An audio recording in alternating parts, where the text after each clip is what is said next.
Today, we have here with us Ms. Leny, the Technical Specialist Manager of Hytec Power Incorporated, together with Dr. Julius Mamaril, the Director of ICT Management Office of Pangasinan State University, to talk about the effectiveness of implemented learning modalities.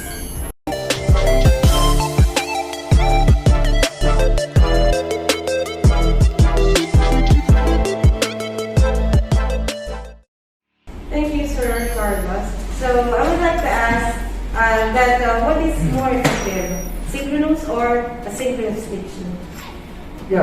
Thank you for the opportunity, Ma'am Leny, for this wonderful interview with regards to the effectiveness of teaching, particularly during this pandemic.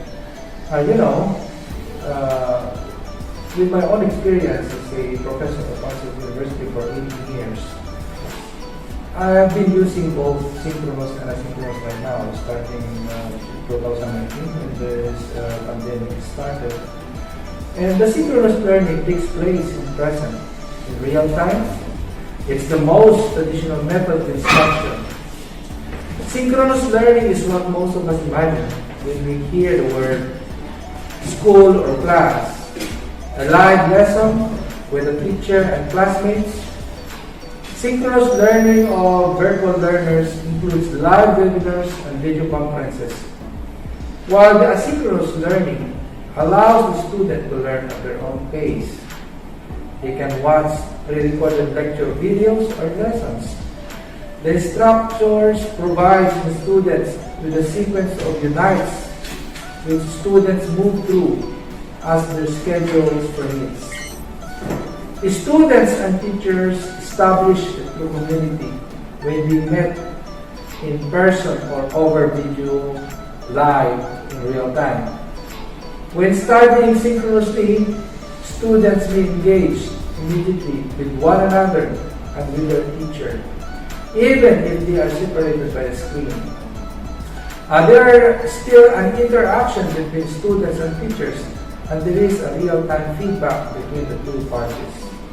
Considering with this pandemic that we have right now, the only disadvantage of asynchronous teaching is that when there are certain questions that the student doesn't know, then the immediate result that he must do is that to ask questions from the immediate family, maybe to its parents, to its relatives nearby, brothers or sisters, who can assist him with that. But the problem is that if they are not knowledgeable to that, then that would be a problematic dilemma for the student.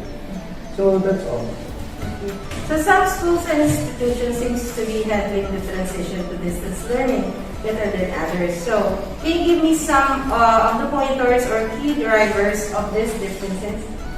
With the advent of this pandemic and the transition of the traditional learning into distance learning, which has a huge impact both students and teachers, there has been a big adjustment when it comes to the delivery or the mode of giving lessons to the student. Whenever it is a traditional classroom or in mode of distance learning, our goal is to provide better learning experiences for our students.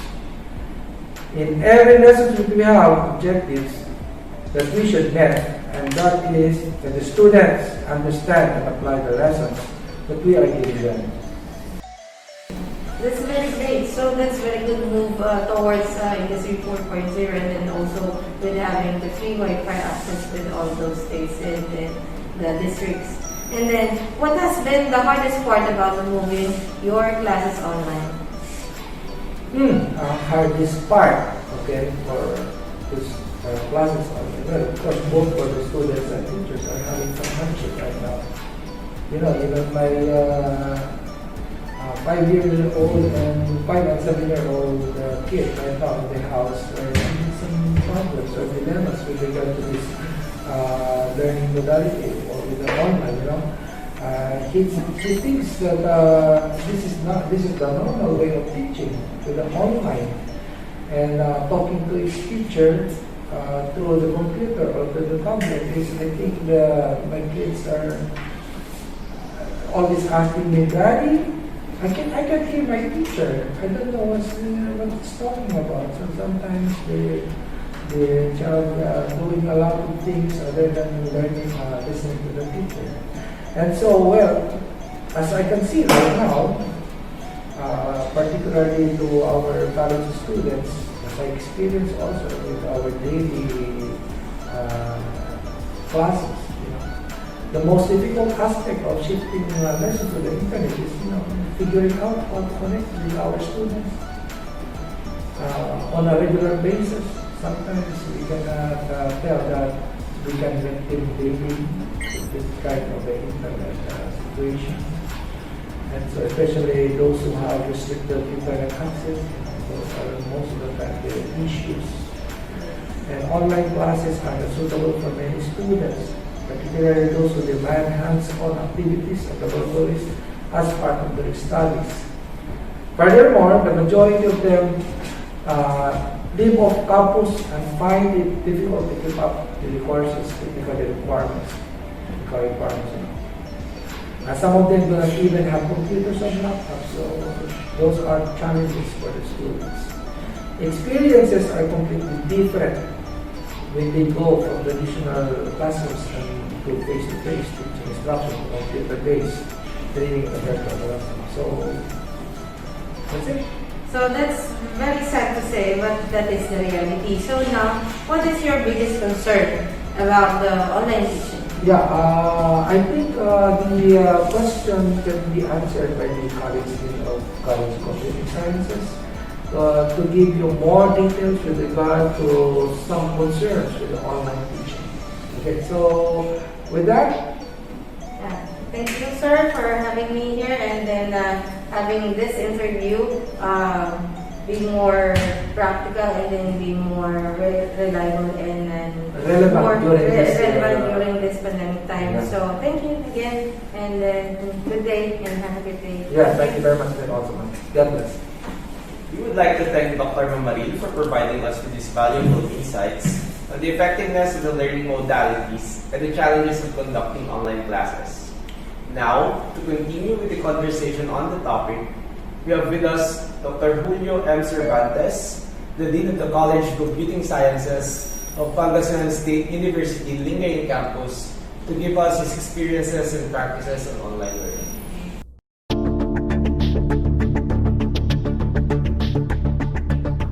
Good day. So I would like to ask, what are your biggest concerns about online learning, online teaching? As hard as distance teaching might be for us, it's likely even harder for our students. So online learning is good news, but at this initial stage, it possesses certain traits of students. So students with a traditional mindset find it difficult to adapt. But however, they need to accept the new learning circumstances with an open mind and heart. So, moreover, we should assess whether our students have reliable access to technology before we even start. But every home will always have a reliable internet connection or readily available device for students to use. So how can we provide quality teaching in modular approach and what are the best practices in providing remote learning support to learners? Some online courses, especially the synchronous courses, means there's no time or no places. We use modules a lot. So content modules or just weekly packages of content for progression in the course. So some other flexible ICT-enabled education does not use modules much. They build more on synchronous meeting regularly and support and design shift between the synchronous and the asynchronous activities, which can be digital online or not, like book reading as an example. So not much different from regular schooling. So we shift classroom lessons and homework. So, some best practices or pointers to support the learners for remote learning. First, be as present as possible through video. It encourages discussion. There should always be interaction between the teachers and the students. Then, send out an email with clear instruction on how students and parents can acquire the application you'll be using. Then lastly, record lessons for videos on demand. So one of the strongest advantages of online education is that lessons can be assessed by students whenever they need it. So the subjects move too quickly. They can simply go back and rewatch the video to learn it at their own pace. So thank you, Dean, for that interview. So let me give some of the insights, and then thank you for all the things and the advices that you have given us. Thank you.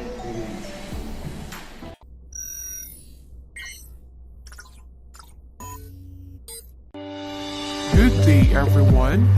Before I will give my testimony about the experiences that we had during our training for the Intelligent Building Engineering Equipment, let me introduce myself first.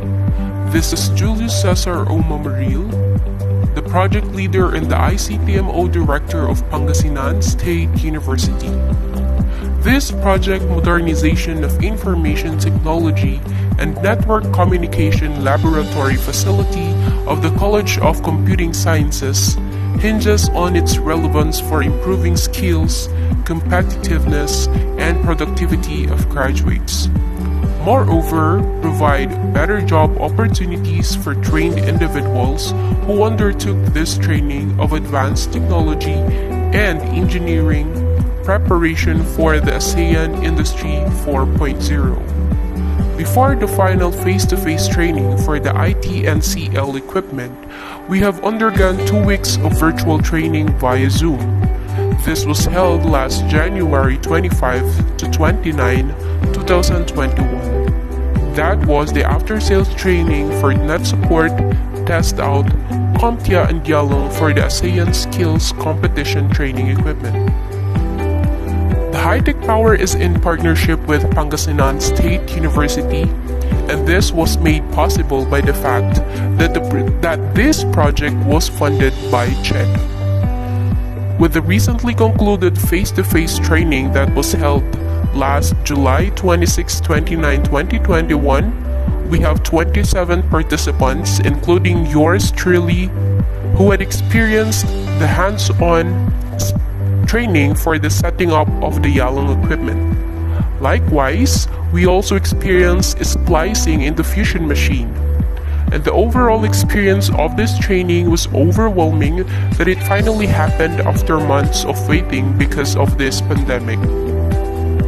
The Yalong Smart Building Engineering Technology Training System can train students to design, install, route, wire program, configure, integrate, debug, operate, diagnose, and maintain building systems in various custom areas of the building model platform to understand the actuality of each system. Having this training helps to equip the students enrolled in computing, engineering, and other allied programs to upskill them with competencies and skills needed for industry.